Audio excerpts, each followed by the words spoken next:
വിഷയത്തിൽ ഇന്ന് നമ്മൾ ചിന്തിക്കുന്ന ദൈവവചന സമരക്കാരുടെ രൂപമാണ്. ഈ വചനം വായിക്കുമ്പോഴൊക്കെ നമുക്ക് ദേഷ്യം വരും. ആരോടാണ് ദേഷ്യം വരുന്നത്? ആരോടെങ്കിലും ദേഷ്യം വരുന്നുണ്ടോ? ഈ വചനം കേൾക്കുമ്പോൾ അല്ലെങ്കിൽ ഈ കഥ കേൾക്കുമ്പോൾ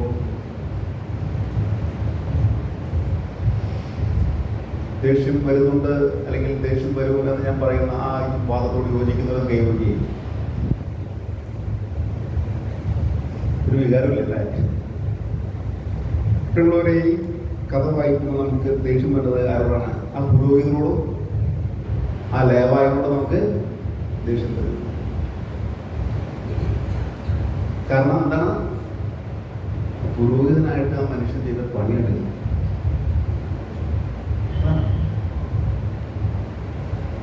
സത്യത്തില് ഈ വചനം കൂടുതൽ വായിച്ച് നമ്മൾ മനസ്സിലാക്കുമ്പോൾ അതായത് കുറച്ചുകൂടി ആഴങ്ങളിലേക്ക് പോകുമ്പോൾ സത്യത്തിൽ പുരോഹിതൻ ലേവായനോട് ദേഷ്യപ്പെടുന്ന കാര്യമില്ല. കാരണം അവർക്ക് കിട്ടിയ ദൈവവചനം അനുസരിച്ചാണ് അന്ന് മുന്നോട്ട് പോയത്. ആ ദൈവവചനം എന്താണ് നമ്മൾ മനസ്സിലാക്കുമ്പോൾ നമുക്ക് അവരോട് എന്ത് തോന്നില്ല, അത്രമാത്രം ദേഷ്യം തോന്നില്ല. എന്താണ് ദൈവവചനം? അതായത് ലേവ്യരുടെ പുസ്തകം 21-ാമത്തെ അധ്യായത്തിൽ ഇപ്രകാരമുള്ള വചനമുണ്ട്. ഇതാണ് ഇപ്പോൾ പഴയ നിയമത്തിൽ അവരെ സ്വാധീനിച്ചിരുന്ന എന്താ പറയുക, ആ ജനങ്ങളെ സ്വാധീനിച്ചിരുന്ന കാര്യങ്ങൾ. കർത്താവ് മോശയോട് ചെയ്തു, അഹരോന്റെ പുത്രന്മാരെ പുരോഹിതന്മാരോട് പറയുക, പുരോഹിതന്മാരിൽ ആരും തങ്ങളുടെ ജനങ്ങളിൽ മൃതനായവർക്ക് വേണ്ടി സ്വയം അശുദ്ധരാകുക. എന്നാൽ തൻ്റെ അടുത്ത ചർച്ചക്കാരെ പ്രതി പിതാവ്, മാതാവ്, മകൻ, മകൾ, സഹോദരൻ എന്നിവരെ പ്രതി അവൻ സ്വയം മാലിന്യം ഏറ്റുകൊള്ളുക. അതായത് ഇത്രേ ഉള്ളൂ, സഭ ശരീരത്തെ സ്പർശിക്കാനായിട്ട് പാടില്ല. അതാണ് പറയുന്നത്. അങ്ങനെ സ്പർശിക്കുന്നവൻ ആരാണ്? അശുദ്ധനാണ്. ഇതാണ്. പക്ഷെ ശരീരത്തെ സ്പർശിക്കാം, ആർക്ക്? പുരോഹിതനെ സ്പർശിക്കാം. പക്ഷെ ആരുടെ ആയിരിക്കണം? അവന്റെ അടുത്ത ബന്ധുക്കളുടെ ആണെങ്കിൽ അവൻ സ്പർശിക്കണം, പ്രശ്നമില്ല. ഇതാണ് നിയമം. അപ്പൊ ഈ പുരോഹിതനും ലേവായനൊക്കെ ഈ ഒരു നിയമം മനസ്സിൽ വെച്ചുകൊണ്ട് പോകണം. അപ്പൊ അവർ നോക്കി കഴിഞ്ഞപ്പോൾ മനുഷ്യനോട് കിടക്കുന്നുണ്ട്, ചത്തോ ജീവിച്ചിരിക്കുന്നു അറിയില്ല, ഞാൻ ബലിയർപ്പിക്കാനായിട്ട് പോകണം, ഞാനിപ്പോൾ തൊട്ട് കഴിഞ്ഞ പ്രശ്നം മനസ്സിലാകുന്നുണ്ടോ, അതുകൊണ്ട് ഞാൻ തൊടുന്നില്ല. ഈ ഒരു കാഴ്ചപ്പാട് നമ്മൾ മനസ്സിലാക്കുമ്പോൾ നമുക്ക് കുറ്റം പറയാൻ പറ്റും? അവരവരുടെ നിയമം അനുസരിച്ചാണ് മുന്നോട്ട് പോയത്. ഇത് പഴയകാല നിയമം. ഈശോ വന്നപ്പോൾ എന്ത് ചെയ്തു? ഈശോ പഴയകാല നിയമത്തെ റദ്ദ് ചെയ്തിട്ടില്ല. ഈശോ എന്ത് ചെയ്തു? ആ പഴയകാല നിയമത്തെ കുറച്ചും കൂടി വിപുലീകരിക്കുകയാണ് ഉണ്ടായത്. അതാണ് സംഭവിച്ചത്. ഈശോയുടെ കാഴ്ചപ്പാടനുസരിച്ച് ദൈവസ്നേഹം എന്ന് പറഞ്ഞാൽ എന്താണ്? സഹോദര സ്നേഹം. ഈ ഒരു കാഴ്ചപ്പാട് ആണ് ഈശോ നമ്മുടെ മുമ്പിൽ വരുന്നത്.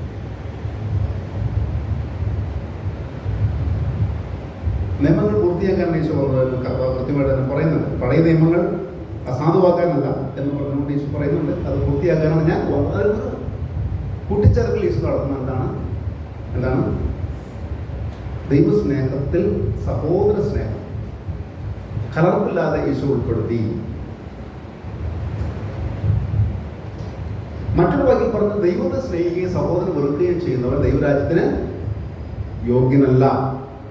ഈശോയുടെ കാഴ്ചപ്പാട് യഹൂദ നിയമം അനുസരിച്ച് അങ്ങനെയല്ല. എന്താണ്? എൻ്റെ ജാതി വളരെ പ്രധാനപ്പെട്ട എന്നെ സംബന്ധിച്ചിടത്തോളം. വിജാതിയർ ആരാണ്? പട്ടികൾക്ക് തുല്യർ. അവരുടെ കാഴ്ചപ്പാട് തന്നെയാണ്. പക്ഷെ ഈശോയുടെ കാഴ്ചപ്പാടിൽ വ്യത്യാസം ഈശോ വരുത്തി. ഈശോ പറയുന്നത് ജാതി മതം നോക്കരുത്. എന്താണ്? സഹോദരനാണ്. കിടക്കുന്നവൻ ആരാണ്? അവശനാണോ? അവനെ നിങ്ങൾ സഹായിക്കണം. ഈശോ സഹോദര സ്നേഹത്തിന് കൂടുതൽ പ്രാധാന്യം കൊടുക്കും. അതാണ് ക്രിസ്ത്യാനികൾ ശ്രദ്ധിക്കേണ്ടത് അവരുടെ ജീവിതത്തിൽ മുന്നോട്ട് പോകുമ്പോൾ. അപ്പോസ്തലരുടെ ലേഖനം വളരെ കൃത്യമായിട്ട് അസന്നിഗ്ധമായിട്ടും ഈ കാര്യം നമ്മളെ പഠിപ്പിക്കുന്നുണ്ട്. ശ്രദ്ധിക്കാം.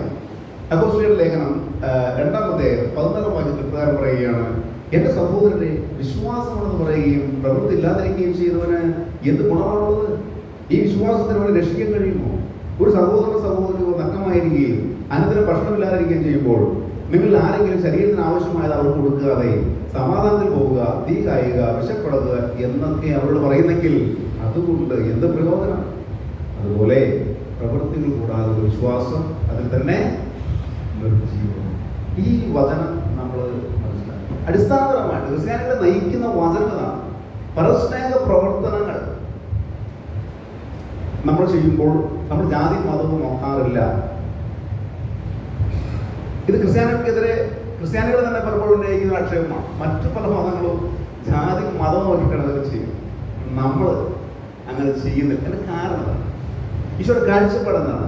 ഈ സഹോദരൻ, ഈ എളിയവരിൽ ഒരുവന് നിങ്ങൾ ചെയ്തു കൊടുത്തപ്പോൾ എനിക്ക് തന്നെയാണ് അർഹതയുള്ളവൻ ആരാണോ അവനെ കിട്ടണം എന്നുള്ള ആ ഒരു കാഴ്ചപ്പാട് ആണ് ക്രിസ്ത്യാനികളുടെ ഒരു കാഴ്ചപ്പാട്. ഈ പൗലോസിനെ കുറച്ച് കൂട്ടിച്ചേർക്കുന്നുണ്ട്. പൗലോസിനെ ഒരു ചെറിയ ഭേദഗതി പൗലോസിൽ വരുന്നുണ്ട്. ഒരേ വിശ്വാസത്തിൽ മുന്നോട്ട് പോകുന്നവരെ നിങ്ങൾ പരിഗണിക്കണം എന്ന് പറയുന്നുണ്ട്. അത് നമ്മളുടെ ചിന്താധാരയിലുണ്ട്.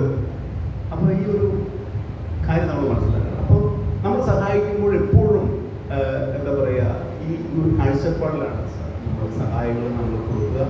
ഈ ഒരു കാഴ്ചപ്പാടാണ് ഈശോയുടെ കാഴ്ചപ്പാട്. ഈ ഒരു കാഴ്ചപ്പാടിൽ നമ്മൾ മുന്നോട്ട് പോകുമ്പോൾ പ്രിയമുള്ളവരെ, അത് ദൈവത്തിന് വളരെ പ്രിയപ്പെട്ട ഒരു കാഴ്ചപ്പാടാണ് എന്നുള്ള ഒരു സത്യം. അപ്പം അതുകൊണ്ട് സമരക്കാരൻ്റെ ആ ഉപമയിലൂടെ കർത്താവ് നമ്മളോട് പറയുന്നതാണ്, നമ്മൾ സഹോദര സ്നേഹത്തെ നമ്മൾ ഗൗരവമായിട്ട് കാണണം. നമ്മൾ വിധിക്കപ്പെടുന്ന പലപ്പോഴും അതിൻ്റെ വെളിച്ചത്തിനായിരിക്കും എന്നാണ്. ദൈവത്തെ സ്നേഹിക്കുന്നു എന്ന് പറഞ്ഞിട്ട് കാര്യമില്ല. ദൈവത്തെ സ്നേഹിക്കുന്ന സഹോദരനെ സ്നേഹിക്കും, പ്രത്യേകിച്ച് അവശത അനുഭവിക്കുന്നുണ്ട് എന്ന് കാണുന്ന വ്യക്തികളെ അവരേത് മതം ജാതി ആയിക്കൊണ്ട് നോക്കരുത്, അവരെ സഹായിക്കണം എന്നാണ് ഈശോ നമ്മളോട് പറയുക. ലാസറിന്റെ നന്മ ഉപമയിൽ ഈ കാര്യം കുറച്ചും കൂടി വ്യക്തമായിട്ട് പുറത്തേക്ക് വരുന്നുണ്ട്. ആ കിടന്ന വ്യക്തി ജാതി മതം നോക്കാൻ അവിടെ പറഞ്ഞിട്ടില്ല. ആ കിടന്ന വ്യക്തി അവശനായിരുന്നു, നീ അവനെ സഹായിച്ചില്ല എന്നാണ് അവിടെ കൃത്യമായിട്ട് അതിനെ പറയുന്നത്. അതുകൊണ്ടാണ് അവൻ നരകാഗ്നിയിലേക്ക് ചെന്നപ്പെടുന്നത്. അപ്പോൾ അതുകൊണ്ട് ഈ ഒരു കാഴ്ചപ്പാട് സ്വന്തമാക്കി സ്വതന്ത്രരായിട്ട് ഈ ലോകത്ത് ദൈവത്തിന് ശുശ്രൂഷ ചെയ്ത് സഹോദരങ്ങൾ നന്മ ചെയ്ത് ജീവിക്കാനായിട്ടാണ് നമ്മളോട് പറയുന്നത്.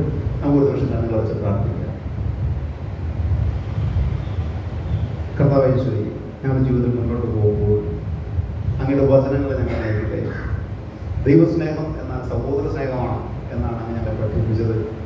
സഹോദരങ്ങൾ വിഷമിക്കുമ്പോൾ, വേദന അനുഭവിക്കുമ്പോൾ മുഖം തിരിഞ്ഞ് അല്ലെങ്കിൽ പുറം തിരിഞ്ഞ് നടന്ന് ഞങ്ങൾ ദൈവത്തെ സ്തുതിക്കുന്നവരും സ്നേഹിക്കുന്നവരുമാണെന്ന് പറഞ്ഞ് നടക്കാതെ ഞങ്ങൾ അർഹിക്കുന്നവരുമായിട്ട് ഞങ്ങൾ ഉള്ളത് പങ്കുവെച്ചുകൊണ്ട് ജീവിതത്തിൽ അങ്ങയെ ശുശ്രൂഷ ചെയ്ത് അങ്ങയെ സ്നേഹിച്ച് ഞങ്ങൾ അങ്ങേക്ക് അഭിമാനമുള്ളവരായിട്ട് മാറി ലോകത്ത് മുന്നോട്ട് പോകുവാൻ ഞങ്ങളെ സഹായിക്കുകയും ഞങ്ങളുടെ ആത്മാവിനെ നയിക്കുകയും ചെയ്യണമേ.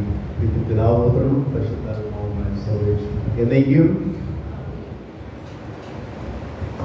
നമുക്കെല്ലാവർക്കും സന്തോഷത്തോടും ഉത്സാഹത്തോടും